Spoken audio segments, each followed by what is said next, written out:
The following audiobook is fanfiction based on the science fiction television show Sliders. Narration was done utilizing artificial voice synthesis of the actor John Rhys-Davies. It is not to be copied or distributed for profit or any other monetary gain. Mr. Davies has had no part in this production. Please support him by purchasing his library of works. Now we join Professor Arturo by the fire. Good evening, I am Professor Maximilian Arturo. Well, I should say I am a Professor Arturo.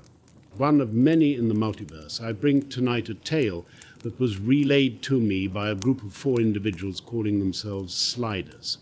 Among them was my doppelganger or double from a parallel Earth.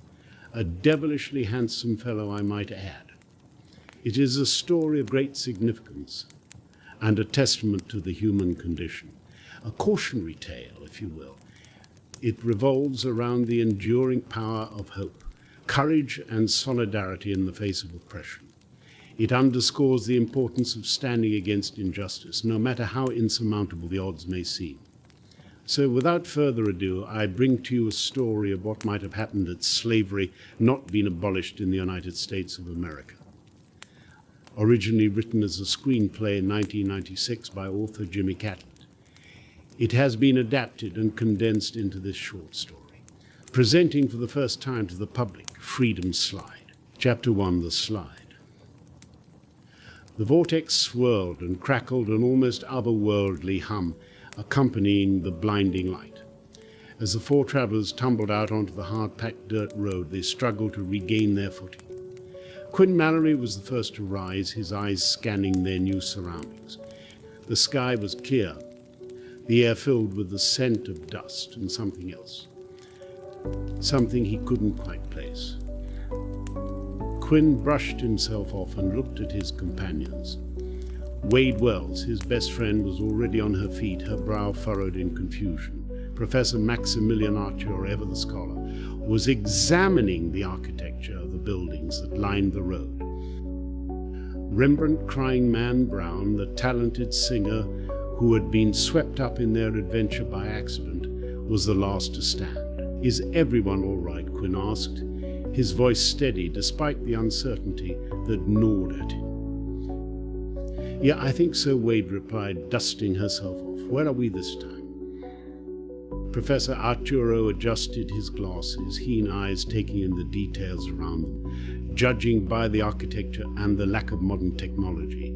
"I'd say somewhere in the 19th century, he said observingly. Rembrandt, still looking dazed, spotted a wooden sign nailed to a post.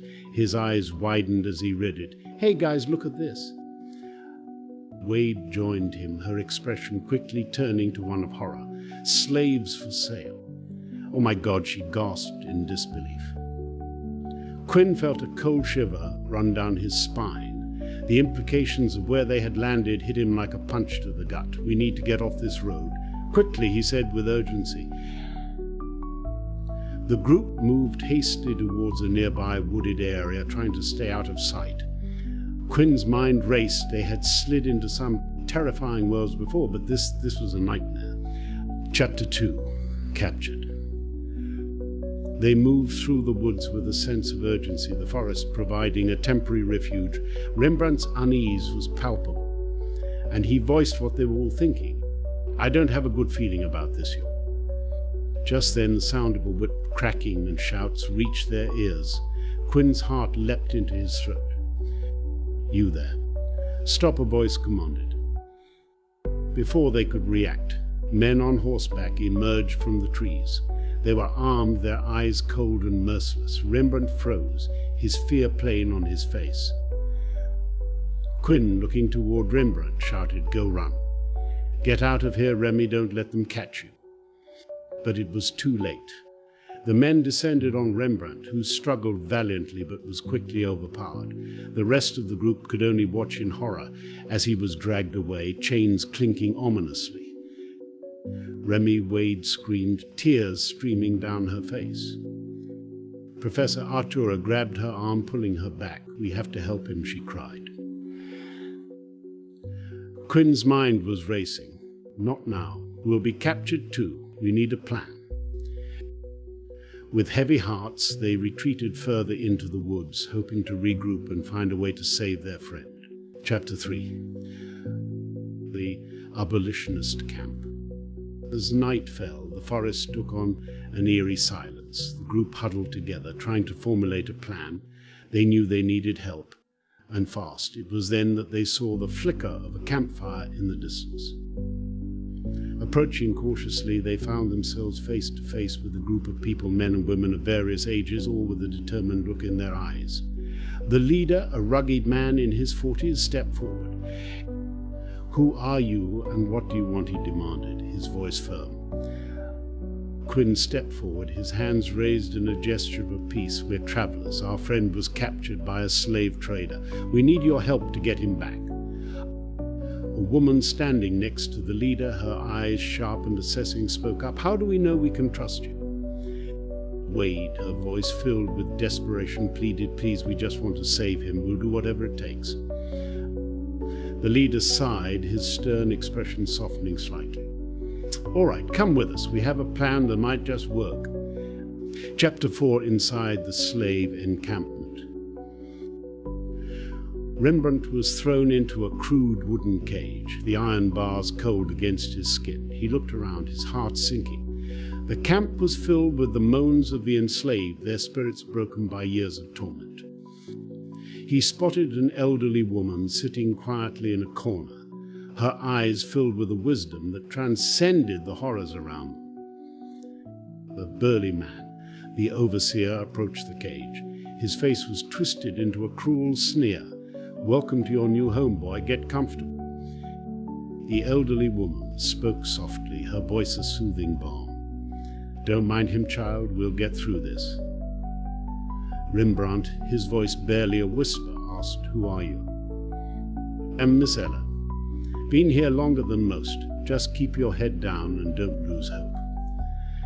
Her words, though simple, brought a flicker of hope to Rembrandt's heart. He vowed then and there to find a way out, not just for himself, but for all of them. Chapter 5. Planning the escape. Back at the abolitionist camp, the group gathered around the campfire. The leader, who introduced himself as John, laid out their plan.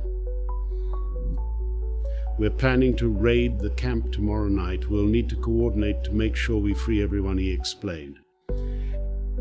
Quinn nodded, his mind already working on the logistics. "We can create a distraction to draw the guards away. Do you have any explosives?" Sarah, the woman who had been skeptical of them, spoke up. "We've got something that'll make a big noise. Should be enough to get their attention." Professor Arturo, ever the strategist, added, "We'll need to act quickly. Once the guards are distracted, we'll move in to free the prisoners." Wade, her voice steady despite the fear in her eyes, said, "And we'll need to get Rembrandt out safely." John nodded, his expression resolute. "Everyone knows their roles. We strike at midnight." Chapter 6. The Rescue. Midnight came quickly. The forest was eerily quiet as the group moved into position. The tension was palpable, each second stretching into eternity. Quinn, Wade, Professor Arturo, and the abolitionists were ready. The fate of so many rested on their shoulders. "Everyone ready?" Quinn whispered, his voice barely audible. Sarah nodded, her eyes glinting with determination. "Ready as we'll ever be." John held up his hand, signaling the others. "On my mark. 3, 2, 1, go, Kay." The explosion was deafening, a burst of fire and smoke that lit up the night sky. Guards shouted in confusion, their attention drawn away from the camp. The group seized the opportunity, rushing in with the precision born of desperation. "Go, go, go," John shouted, leading the charge. Chains were broken, cries of joy and confusion filled the air. Wade called out, her voice rising above the din. "Rembrandt, Remini." A familiar voice answered, filled with relief and disbelief. "Wade, over here." They found him quickly, Miss Ella at his side. Quinn and Professor Arturo worked furiously, to break the locks, their hearts pounding in their chests. Miss Ella, her eyes shining with gratitude, smiled. "I knew you'd come back, child." Rembrandt, his own smile mirroring hers, replied, "I told you, Miss Ella, I ain't going nowhere without you." "Hurry, we don't have much time," John shouted, urgency in his voice. They moved quickly, freeing as many as they could. Guards were regaining their composure, shouts and the sound of approaching footsteps growing louder. "We'll hold them off," Quinn urged, fighting off guards alongside Professor Arturo. The group fled into the woods, hearts pounding, legs burning with exertion.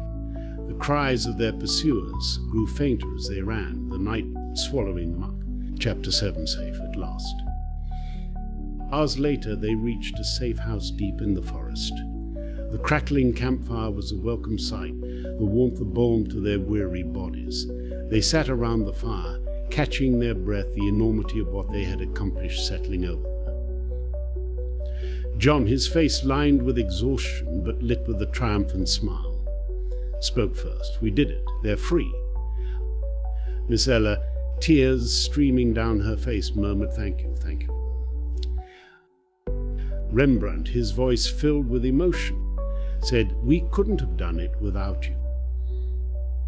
Wade, hugging Rembrandt tightly, added, "We're just glad you're safe." Quinn checked the timer, a sense of urgency returning.